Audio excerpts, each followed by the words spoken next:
Madam যখন পিয়নের প্রেমে বাহার প্রতিদিনের মতো আজকে অফিসে যাবার জন্য বের হয়। ভেতর থেকে মা কাজল এসে বাহারকে বলে, বাবা বাহার, আজ আমার ওষুধ লাগবে, আনতে পারবি? বাহার বলল, মা বেতন দিতে এখনো বেশ কিছুদিন বাকি, আর কয়টা দিন ধৈর্য ধরলে হয় না? কাজল বলল, কেন হবে না বাবা, তোর হাতে টাকা আসলেই আনিস। বাহার বলল, মা আমি তাহলে অফিসে গেলাম। কাজল বলল, যা বাবা, আল্লাহ ভরসা। বাহার আর কোনো কথা না বলে বাহিরে চলে গেল। মা কাজল বেগমের ভেতরে চলে গেল। রুবি চাকরি থেকে ফিরতেই তার সামনে দিয়ে হেঁটে যায় বাহার। রুবি বাহারকে দাঁড় করায়, কারণ রুবি বাহারকে সে মনে মনে পছন্দ করে, তা কিন্তু বাহার জানে না। এবং রুবি বলে, বাহার তোমাকে কতবার বলেছি চাকরিটা ছেড়ে দিয়ে আমার কোম্পানিতে চলে আসো, তা না তুমি এখনো সেই পুরনো অফিসে পড়ে আছো। বাহার বলল, আমি তোর অফিসে গেলে তোর কি লাভ বলতো আমাকে? রুবি বলল, আমারও অনেক লাভ। বাহার বলল, যেমন? দুই একটা বলতো দেখি। রুবি বলল, যেমন আমি সব সময় তোকে কাছে কাছে পাবো, আমার অফিসের বেতন বেশি, তোকে আমি নজরে নজরে রাখতে পারবো, আরো অনেক সুবিধা যা তোকে বলে শেষ করা যাবে না। বাহার বলল, তোর এই সুবিধাগুলো আমার দরকার নেই,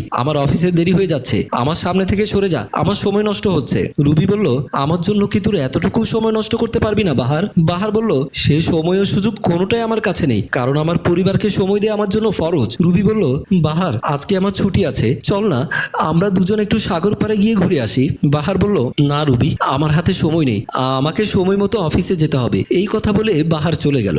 বাহার অফিসের বসের টেবিল পরিষ্কার করে অফিসের বাইরে একটা চেয়ার নিয়ে বসে আছে, আর মনে মনে কি যেন ভাবছে। এর মাঝে বাহারের বস মিম অফিসে ঢুকতেই বাহার দাঁড়িয়ে সালাম দিল। মিম সালামের উত্তর দিয়ে ভেতরে চলে গেল। বাহার আবারও বসে রইল, তার বস কখন ডাকবে। প্রিয়া মিমের ঘনিষ্ঠ বান্ধবী, তারা একই সাথে একই কলেজে পড়াশোনা করেছে। কর্মজীবনে যে যার মতো করে চলছে, কর্মজীবন যে যার মতো করে চলছে। কিন্তু কিছুদিন হলো প্রিয়া অফিসের কাজে এই শহরে এসেছে। সে জানতে পারে তার প্রিয় বান্ধবী মিমও এই শহরে চাকরি করে, তাই তার প্রিয় বান্ধবীর সাথে দেখা করার জন্য প্রিয়া মিমের অফিসে যাচ্ছে। রাস্তা এক পথচারীর কাছে জানতে চায় একটা কার্ড দেখিয়ে এই অফিসটা কোথায়। পথচারী কার্ডটা দেখে বলে, অল্প সামনে গেলে নয়ন চৌধুরী বিল্ডিং, তার 3 তলায়। প্রিয়া লোকটাকে ধন্যবাদ দিয়ে চলে যায়। বাহার অফিসের বাইরে একটি চেয়ারে বসে আছে। মিম মানে বাহারের ম্যাডাম কখন ডাকবে সে অপেক্ষায়। ম্যাডামের কোনো সারা শব্দ নেই, তাই বাহার ম্যাডামের রুমে প্রবেশ করে জানতে চায়, ম্যাডাম আমায় ডেকেছেন? ম্যাডাম বাহারের দিকে তাকালে বাহার ভয় পেয়ে যায় এবং বলে, আমাকে ডেকেছেন ম্যাডাম? ম্যাডাম বাহারের দিকে তাকালে বাহার আবারও বলে ওঠে, না মানে আমার মনে হয়েছিল আপনি আমায় ডেকেছেন। মিম বলল, কানে কি কম শোনেন? ডাক শোনা যায় না? যান বাইরে গিয়ে বসে থাকেন। বাহার ম্যাডামের ঝাড়ি খেয়ে মন খারাপ করে চলে যাচ্ছে, আবার ফিরে বলে, ম্যাডাম আপনার কিছু লাগবে? ম্যাডাম রাগী চোখে বাহারের দিকে তাকাতেই বাহার বলে ওঠে, না মানে আপনার নাস্তা পানি বা খাবার দাবার কিছু লাগবে কিনা জানতে চেয়েছিলাম। মিম বলল, পেটে আমার খিদে লাগলে আমার লাগবে, তোমার কেন এত জলে? বাহার বলল, ঠিক আছে ম্যাডাম, আমি বাইরে আছি, কিছু লাগলে আমাকে ডাকবেন। মিম বলল, না তোমায় ডাকবো না, রাস্তার একটা পাগলকে ডাকবো, যাও তোমার কাজ তুমি করো, বাইরে গিয়ে বসে থাকো। বাহার বলল, ম্যাডাম এখন কি নাস্তা দিয়ে দেবো? মিম বলল, আমি কি নাস্তা দেবার কথা বলেছি? বাহার বলল, না বলেননি। মিম বলল, তাহলে আগ বাড়িয়ে কথা বলো কেন, যাও আমার চোখের সামনে থেকে। বাহার আর কোনো কথা না বলে বাইরে চলে গিয়ে বসলো। বাইরে চলে গিয়ে বসে রইল। প্রিয়া এসে বাহারের কাছে জানতে চাইলো মিম কোথায় বসে। প্রিয়া বলল, মিম কি এই অফিসে কাজ করে? বাহার বলল, জি ম্যাডাম, আপনাকে তো ঠিক চিনলাম না। প্রিয়া বলল, আমি এই অফিসের কেউ না। বাহার বলল, তাহলে আপনি কেন আসলেন? প্রিয়া বলল, মিম আমার বান্ধবী, তাই দেখা করতে এসেছি। বাহার বলল, আপনি আমার ম্যাডামের বান্ধবী? আপনি একটু দাঁড়ান, আমি ভেতরে যাবো আর আসবো। এই কথা বলে বাহার ভেতরে যায়। ম্যাডাম তখন কি যেন একটা কাজ করছিল।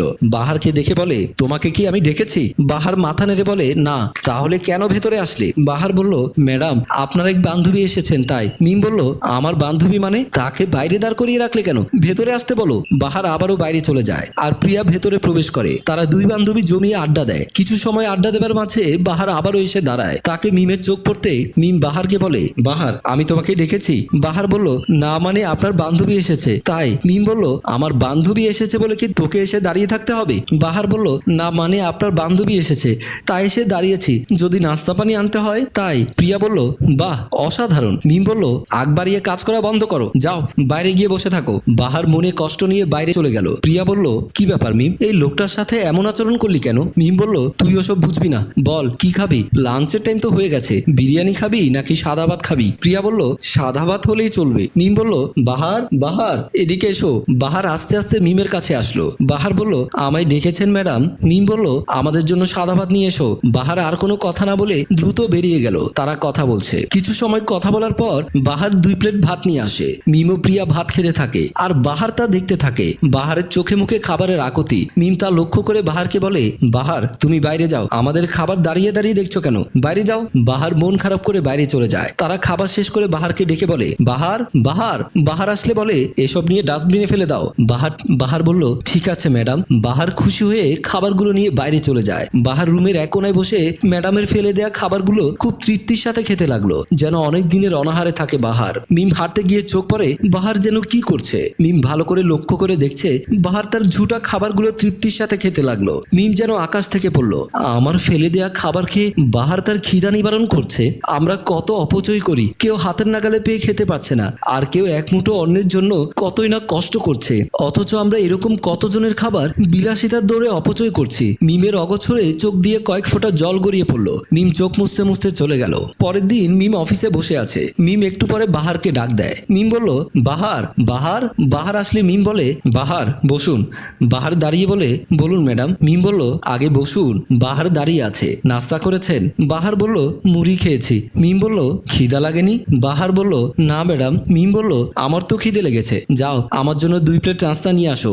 বাহার বলল, 2 প্লেট নাস্তা কার জন্য ম্যাডাম? মিম বলল, আজ আমার ভীষণ খিদে লেগেছে, তাই যাও নাস্তা নিয়ে আসো।